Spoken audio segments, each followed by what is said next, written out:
following video, presented by the Lower Susquehanna Riverkeeper and the stewards of the Lower Susquehanna, is based off of research gathered by the United States Geological Survey. Additional resources, including links to this research, can be found at the website provided at the end of this program. Susquehanna River is the largest river in the United States east of the Mississippi. It contributes about 50% of the fresh water and a good bit of the pollution to America's largest estuary, the Chesapeake Bay. With the Lower Susquehanna's 5 hydroelectric facilities, 2 nuclear plants, a coal-burning electricity plant, and multiple other electricity-producing facilities, this 50-mile stretch of river is one of the highest concentrated areas of electricity production in the world. Many people look to hydroelectric facilities as a source of green energy. While it's true that they don't give off greenhouse gases, they do have major impacts to the Susquehanna River and to the Chesapeake Bay.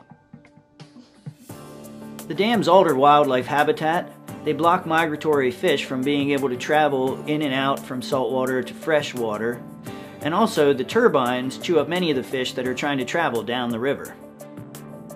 Probably the biggest impact, and one of our biggest concerns, is the sediment buildup behind the dams on the Lower Susquehanna River. Once you build a dam, immediately the sediment starts building up behind that dam. The Lower Susquehanna River Dams catch a lot of the sediment, a lot of the pollution that otherwise would end up in the Chesapeake Bay. Unfortunately, that only lasts so long, and as these dams fill up, they become substantial dangers, imminent threats to the Chesapeake Bay. Over the course of this program, we will discuss several of the issues surrounding sediment buildup on the Susquehanna River, including the dangers posed by nutrient trapping and the threat of catastrophic scouring. At the end, we'll talk about some solutions that have been proposed for dealing with this sediment and what the road ahead may look like.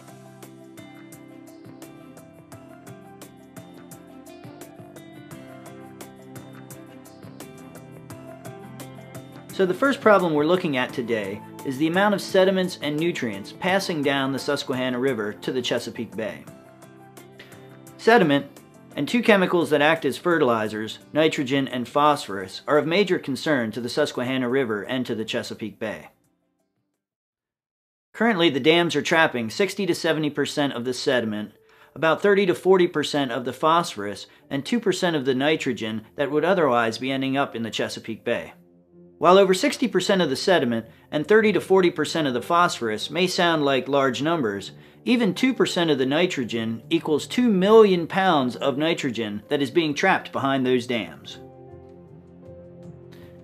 Because of all the chemicals coming into the Chesapeake Bay and the damage that they do by causing algae blooms, the federal government is limiting the amount of these chemicals that can enter the bay. They're calling this the total maximum daily load. What this really is a pollution diet, saying we can't take any more of these chemicals coming into the bay, and we're asking each state and each waterway to reduce the amounts of these chemicals. On average, the Susquehanna River transports about 3 million tons of sediment each year, but about 2 million tons of that is being trapped behind the dams.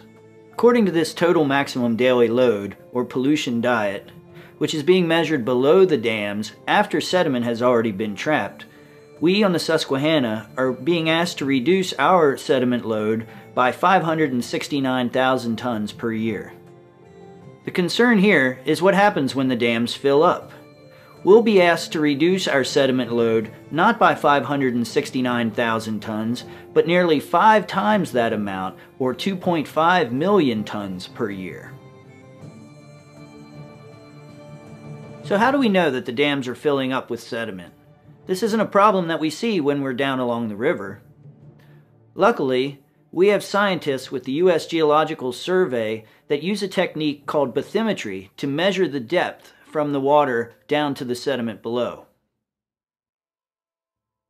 Using bathymetry, we now know that the York Haven Dam, which is a very small dam, doesn't really hold much sediment.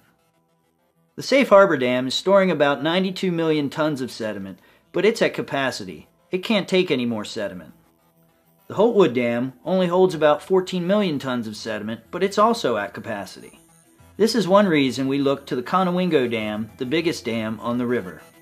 It's currently holding about 174 million tons of sediment, and it's got about 30 million tons left of capacity before it's full, or at what we call steady state. When the Conowingo Dam fills up, we're going to see an increase in the amount of sediment going from the Susquehanna River into the Chesapeake Bay, an increase of about 200%, an increase in phosphorus of about 70%, and an increase of nitrogen of around 2 million pounds per year. We have bathymetry studies for the Conowingo Dam going back to 1929, when the reservoir behind the dam was empty. So here you see the total capacity of the reservoir and how much of it was taken up in 1929, in 1959, then in 1990, 1993, 1996, and finally in 2008 when the latest bathymetry measurements were taken. You can see how much of the capacity is already taken up. According to USGS projections, based on long-term averages and how much capacity is left, the Conowingo had up to 25 to 30 years of storage left before it was at capacity. And that was in 2008, so that's already 3 years ago.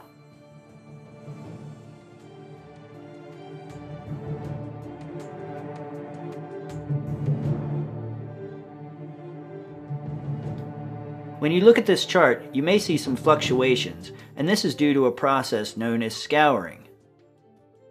You can see here in the late 90s that we had a little extra room made behind the dam, which of course was then quickly filled up again. Scouring is when a large volume of water moves down the river and picks up the sediments that were trapped behind the dams.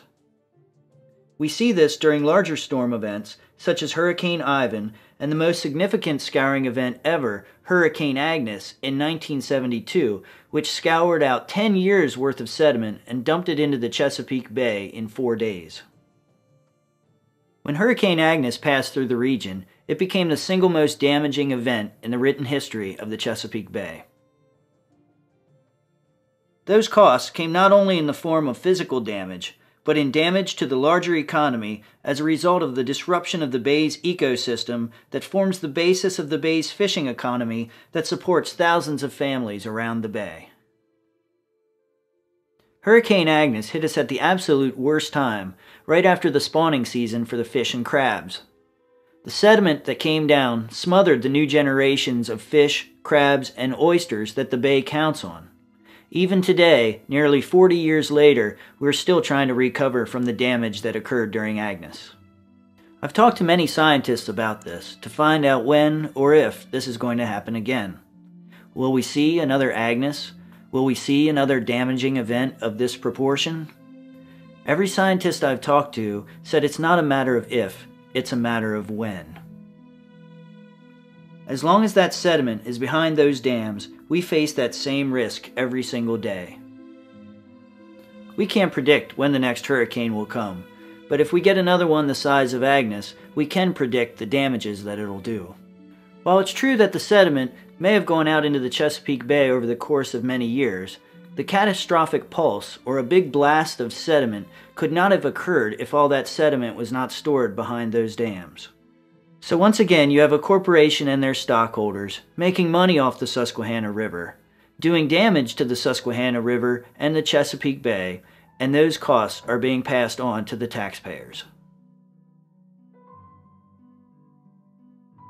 Because we do have some storms that scour out extra capacity behind the dams and don't cause any damage to the bay, some people hope that we'll get a lot of these small storms and will gain extra capacity at no cost to anyone. However, if you look back at the chart, you'll see that we have never gained a major amount of capacity behind the dams. The capacity has constantly been decreasing since the day that the dams were built. Thinking that these things are just going to take care of themselves and that we can make major alterations to our environment without dealing with the consequences is absurd. Wishful thinking has no place in a serious discussion of public policy or our future interests.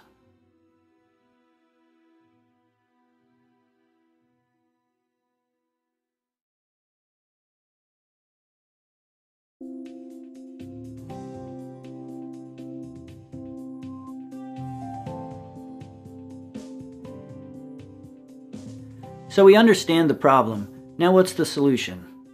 The Lower Susquehanna Riverkeeper is a partner in the Susquehanna Sediment Task Force led by the U.S. Army Corps of Engineers. This organization was set up to study possible solutions for the sediment problems. Unfortunately, in the current political climate, these studies have been left unfunded. Some of the ideas that have been suggested for disposal of the sediment are returning it to farmlands or using it for mineland reclamation. Unfortunately, the sediment contains many hazardous chemicals that we feel make it unacceptable for these uses. One suggestion that we are interested in is the processing of the sediment into a material called lightweight aggregate that is used in construction. In creating this material, the sediment is heated in a kiln to temperatures high enough to break down many of these dangerous chemicals. Other pollutants of concern, such as heavy metals, are physically bound into the aggregate or stone that is created. This stone is then sold to make concrete block. The income generated by the sale of this product will greatly reduce the burden that would otherwise fall on the taxpayers. The way these dams are constructed creates enough movement around the water intakes that their ability to generate power is not affected by the sediment buildup. There is no incentive for the owners of these dams to address this imminent and substantial threat to the bay. A solution will only be found if it's a matter of public policy. We are asking anyone with the ability to move these efforts forward to contact us. We feel this is the #1 threat to the Chesapeake Bay. If you feel the same, please contact your elected officials. Let them know you need them to fund the Susquehanna Sediment Task Force studies and to fund the solutions that they find to be most economical and those that will most protect the environment of the Susquehanna River and the Chesapeake Bay. Additional information, including the research referenced in this program, is available on our website www.lowersusquehannariverkeeper.org. Development of solutions to such large-scale problems takes time and the cooperation of the public and private sectors. Unless we start working today, we will not be in a position to deal with the damage that the scientists tell us is coming just around the bend.